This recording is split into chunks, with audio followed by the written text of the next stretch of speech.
Hello, everybody. Welcome to this session for today. Thank you very much for watching the previous sessions, and thank you for following. Thank you for the comments. Thank you for the questions. And this session, I want us to look at this very interesting point or issue, which I think is very important, and some things that you should look at before you actually quit your job to start your business. So before you quit your job to start your business, I will recommend that you do some of these things that I will talk about. And of course, do not listen to these excited motivational speakers who will tell you salary is the bribe they give you to forget your dreams, because it is not. It is not. Salary is a seed to start your dreams. If that salary is in the right hands with the right thinking person, that salary is the seed. I have worked with clients that saved their salaries and have started incredible businesses. And of course, not everyone is supposed to be a business person or an entrepreneur. We will not become business people because businesses need operations. Businesses need professionals and experts who can make these businesses work. That's why not everybody is a visionary, is a disruptor, is an executive that can run successful businesses. Some people are gifted, some people are passionate at assisting visionary people to run businesses. And before you drop that resignation letter to start that business, do the following. And some of these things I'm sharing from my personal experience. I remember when I resigned from my job in 2012 or 13, it was from a place of excitement. I struggled, I suffered until I was not able to pay my house rents and live on my own. I had to go back and start living with friends again all over because I could not maintain. I was so excited about being a CEO and I did not do the right thing before quitting that job. So if you're watching this and you're thinking of quitting your job, do the following. Number one, do your sector analysis, do your industry analysis. It is your responsibility to carry out findings about that industry, about that sector, about that business. It's your responsibility to validate the pain points. That business you really want to start, do you think that people are actually suffering from that problem, or you're just assuming? You may have to go to the field and talk to people and ascertain, find your version of the truth. Number two, the available market. You need to ensure that there is a market for the product you want to sell, for that service you want to provide. You need to check the desirability. Will people desire your product? Will your product be among the nice to have product or a must have product? It's your responsibility to do all this analysis. So before you quit that job to start that business, make sure you do this. Number two is build your core business skills. Skills is the fundamental element in building a business. Before you quit your job, ask yourself, do I have the right business skills to make this business work? Do I have the right marketing and sales skills? Do I have the right customer acquisition skills? Do I have the right negotiation skills? Do I have the right purchasing skills? Do I have the right packaging? All the core skills that are critical for you to succeed in that business you want to start. Ask yourself, do you have the right skills? If not, you may have to maintain your job and go to a training school, go to a training center, attend seminars and workshops in the skills. You must not, of course, you must not be perfect before you start, but get the core skills, the basic skills, and before you quit that job. Number three is start lean before you completely quit. Yes, start small. Don't leave your job and just start big like that. Nobody starts climbing a ladder from the top. Start small, start lean, be able to make a living.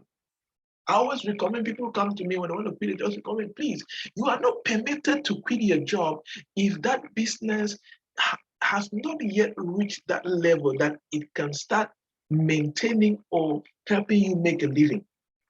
That's why I recommend that start the business as a side hustle while maintaining your job. Because as a human being, you have to make a living first before you make a dream. Making a living means that you're able to afford your house, you're able to afford your feeding, you're able to dress well, you're able to pay your bills, you're able to have basic needs that a human being needs to make a living. And I prefer that you should start a business as a side hustle while maintaining your job and track the profitability of that business. And you need to track and reach a level whereby you can actually ascertain that this business is at a level whereby it can help me make a living. And if I resign from my job and focus on this business full time, I will be able to double the profitability of this business. Number four, of course, have a clear business model. Remember, this is not in any order. Have a clear business model. What does it mean? Make sure that you have a clear model of how you will make money. Don't just leave you want to start a business, but how will you really make money? How will you get paid? How will money come into your business? Have a clear business model. Don't just be excited. Have a clear process of how you will exchange value for money. And if possible, do a rough estimate. How many customers will you serve a month? And how much will you make as profitability? Number five is develop the long lens mindset. Yes, you don't start a business today and it becomes successful tomorrow. You don't. It takes a while.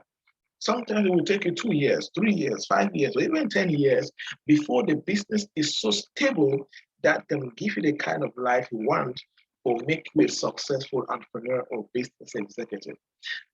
When you're resigning from your business, develop this long lens mindset. Be ready, train yourself, have this belief that you're going to succeed, but it's not going to be overnight. It's going to take a few months, it's going to take a few years before you get to that dream business that you desire. Number six is have a plan for growth and be ready for shortcomings. Just have a clear plan of how you're going to grow. How are you going to increase customers in the second month of operation?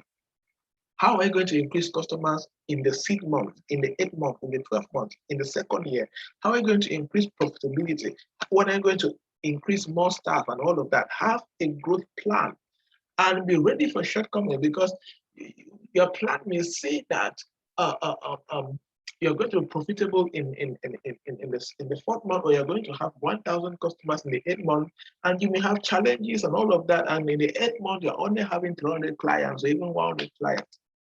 Be ready for it and be ready to improvise. This is different from a business plan, of course. Number 7 is have a nest if possible. Yes, have a backup plan. It's very important. There's a level of entrepreneurship whereby when you reach, you don't have a backup plan. You have only plan A, and your plan A is not your business. But there's a level when you're still starting, have a nest, have a backup plan. And this backup plan could be have at least 4 to 6 months of savings that can take care of your living. What do I mean? Maybe your savings to 6 months can guarantee your house rent, can guarantee your bills, can guarantee your feeding, can guarantee some basic needs. Have a nest so that in case your business is not profitable in the first few months, you are not under pressure. Your landlord is not using you to do prayer points.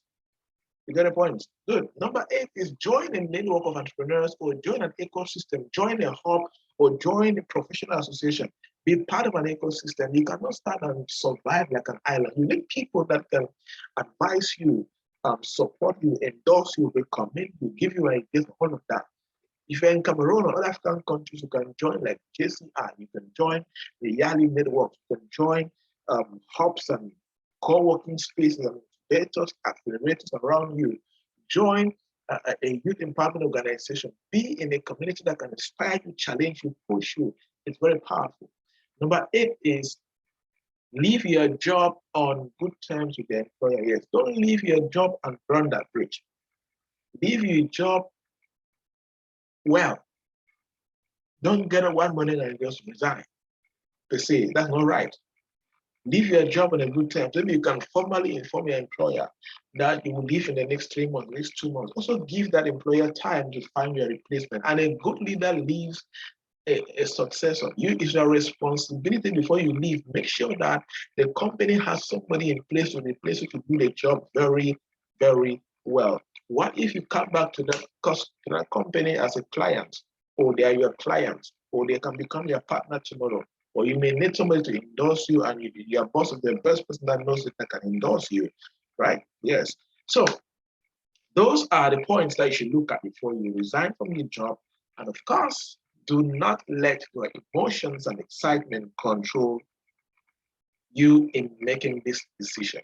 Make this decision from a place of data, be informed, plan, do it right, ask for advice. And I'm not saying that you should wait for the day you're going to have the right money, right time before you start that business. No. That's why I spoke about start small before you even quit the job. Lean startup. There will never be the right time, right money, right amount of resources to start a business. Just start. But before you quit, start small. All right, everybody, thank you for following this session. You can visit my website, javnyuyjoybert.com/blog, and read hundreds of articles on business expansion, strategy, productivity, and so on. We can connect on WhatsApp and talk more one-on-one. And please leave a comment, ask a question on this channel, and tell us where you're connecting from. I could be in your city in the next few days, in your country in the next few weeks, and we can connect and keep building the dream. Remember, you are rare, you are remarkable.